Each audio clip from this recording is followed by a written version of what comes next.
Good morning everyone. Here I am again. This is Maricel Almario, Marketing Manager of Alton Construction Corporation. Always located at San Tomas, Batangas, and we do cater around Calabarzon area. Services we offer residential, commercial, apartment, resort, etc. Okay?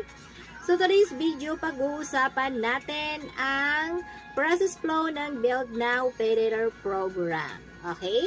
So for us to start, we will start with a site inspection. So site inspection fees is 3,000 to 5,000 depending on the location of your property. So next natin, moving forward tayo kapag na-inspect na natin yung property, moving forward tayo for the design stage.